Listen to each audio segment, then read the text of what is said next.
All right, the drink we're about to make is called Bite of the Iguana. Go ahead and fill up your mixing glass with ice. And we're going to measure out 1 ounce of tequila. Next, we'll add a half an ounce of triple sec. And a half an ounce of vodka. And we'll just fill it up with equal parts of orange juice and sour mix. Here's our orange juice and our sour mix.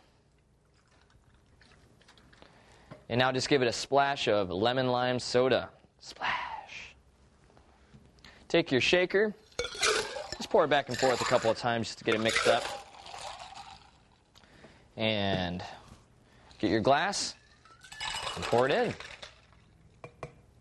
You can garnish that with a cherry. Add a straw. And take a bite out of Bite of the Iguana. Bottoms up.